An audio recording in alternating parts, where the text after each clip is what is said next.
Ceux qui croyaient au ciel et ceux qui n'y croyaient pas ont combattu ensemble, chacun selon sa conscience. Affrontés à la puissance du mal, des chrétiens ont misé sur la puissance de l'amour. Le père Chaillet, fondateur du témoignage chrétien, type bien cette espérance. Pourquoi le témoignage chrétien? Pour une raison très simple, c'est que puisque plus personne ne parlait, puisque le silence entourait ce qui se passait en Europe, il fallait absolument que l'on avertisse les chrétiens du danger qu'ils couraient. Grand silence en France, sauf quand même, soyons honnêtes, en août 1942, Monseigneur Salège et 5 autres évêques ont protesté contre les rafles ignobles visant les Juifs. Le témoignage chrétien a été fondé pour faire comprendre aux chrétiens que, attention, le nazisme est meurtrier pour le christianisme. Et le père Chaillet, en 1942, a publié un petit tract qui a circulé dans Lyon, qui s'appelait « Le Christ ou Hitler, il faut choisir ». Le père Chaillet a eu 2 engagements considérables. Le faire comprendre aux chrétiens que la guerre continuait, que la guerre contre le nazisme continuait, et venir en aide et sauver les Juifs, soit pour leur donner des faux papiers, soit pour les aider à trouver des plans, des familles qui les accepteraient, essayer de leur faire passer la frontière suisse. Et ça s'est fait à travers l'amitié chrétienne. Ça a été, comme le témoignage chrétien, une œuvre œcuménique. L'esprit que la résistance spirituelle a transmis, si vous aviez interrogé le père Chaillet, si vous aviez interrogé le père de Lubac, il vous répondrait que leur combat a été totalement spirituel.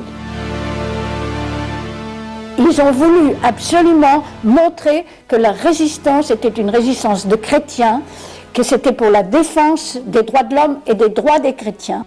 Au jour d'été 1943, le père Chaillet quittait la région lyonnaise pour établir son quartier général à Paris.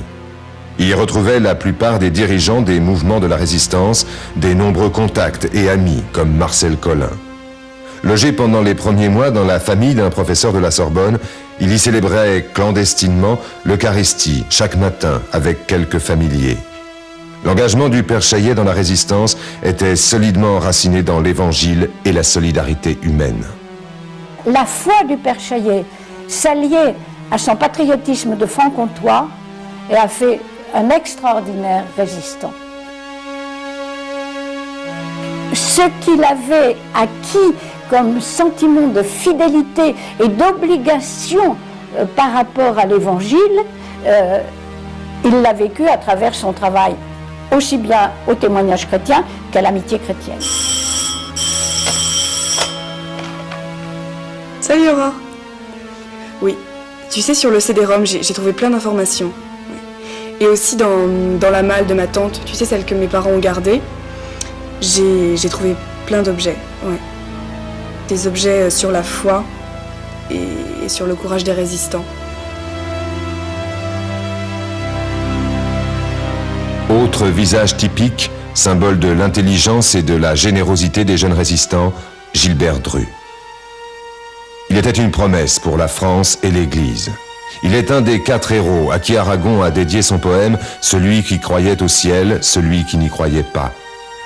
Gilbert Dru croyait au ciel, et son sang a coulé et son sang s'est mêlé à la terre qu'il aima. Le 14 juillet 1944, alors qu'il préparait avec une grande intelligence politique les résistants chrétiens à l'après-libération, Gilbert est arrêté par la police avec son ami Francis Chira. Mené au local de la Gestapo, place Bellecour, il y est interrogé et interné à Montluc.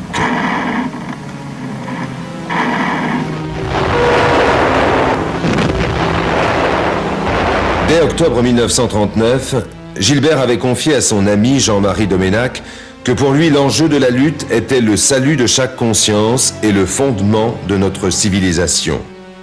Il n'y a que les vies des presque saints qui puissent peser dans la balance, lui disait-il. Gilbert Dru ne se faisait d'illusions ni sur le parcours, ni sur le terme. Ce qu'il avait écrit sur Jeanne d'Arc en 1942 donne le sens de son sacrifice. L'échec de Jeanne d'Arc, voilà bien le couronnement de sa mission. La lâcheté, la trahison pourront compromettre l'œuvre entreprise. La France, levée à l'appel de Jeanne, la suit sur le bûcher, et c'est de ce sacrifice que va naître la résurrection.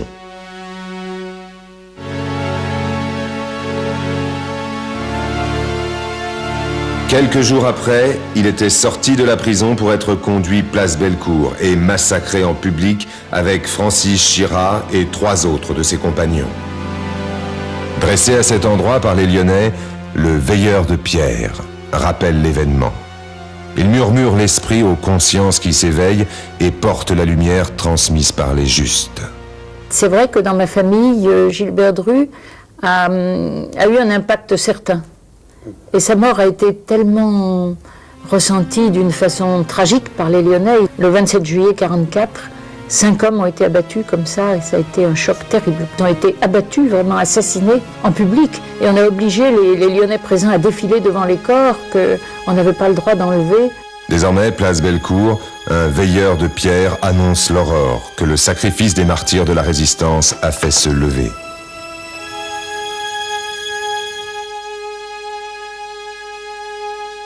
Les mains déjà ouvertes pour accueillir et donner, André Brevet sera une grande et jolie figure de la résistance. À regret, sténodactylo à 16 ans, avec un tempérament à mourir d'ennui de la médiocrité des choses, elle rêvait de transformer le monde. Au sortir de l'adolescence, la JOCF est devenue son chemin vers les autres, son chemin vers le Christ, son entrée en résistance. Malgré les risques encourus, elle aidait son frère à diffuser clandestinement témoignages chrétiens dès les premiers numéros. Après la grande rafle de Villeurbanne, elle organisait avec Francis Chirat et le mouvement ouvrier l'entraide aux déportés et à leurs familles.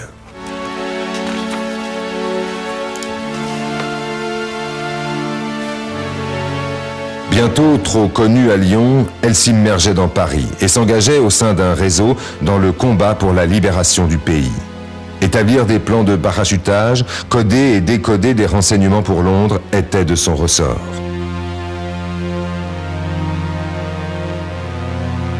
Arrêté le 17 juillet 1944 dans un hôtel rue Gay-Lussac, André est embarqué le 15 août dans un de ces trains de la mort qui reste la honte de l'Europe.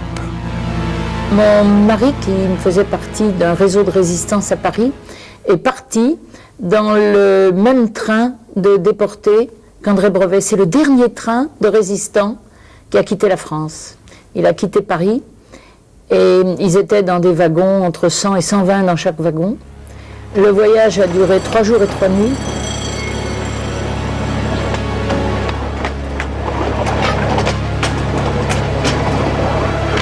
Dans l'enfer du camp de concentration, elle confiait à une amie qu'elle s'était engagée dans la résistance, non seulement pour la France, mais pour la rédemption du monde. Peu de temps avant sa mort, elle demanda à une de ses compagnes de l'écouter. En sentant ma faiblesse grandissante, lui dit-elle, je ne comprenais plus. Et puis tout à coup, hier matin, l'idée m'est venue de tout remettre à Dieu. J'ai compris soudain que tout était simple. Et depuis, je me sens toute légère et joyeuse.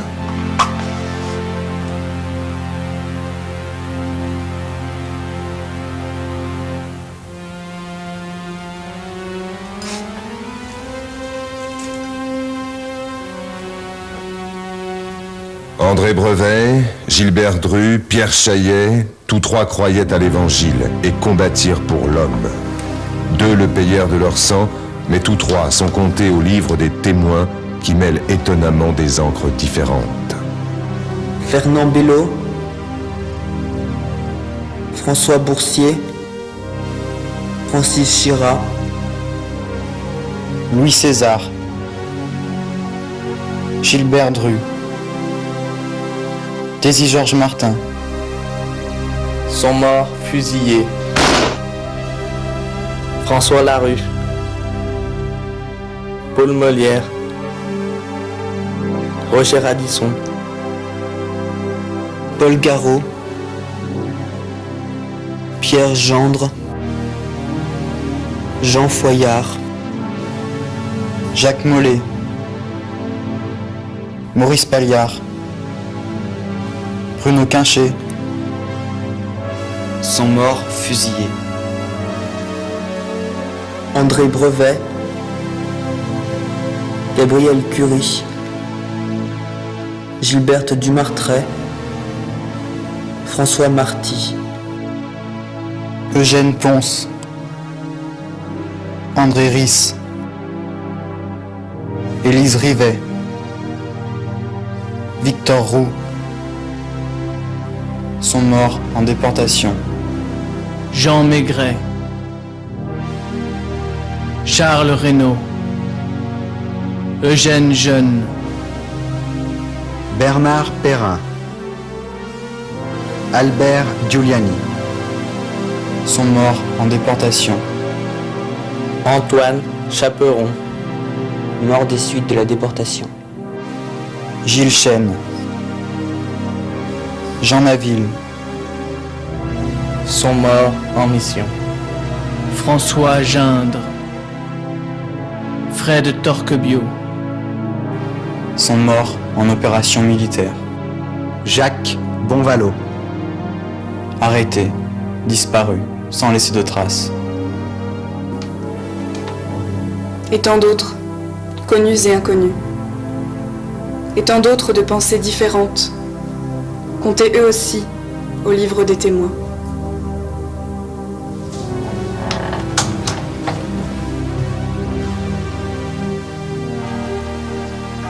Frères et sœurs humains qui après nous vivez, ne laissez pas l'abject éteindre la lumière. Le Christ sur la croix garde les mains ouvertes et relève l'homme blessé en des justes combats.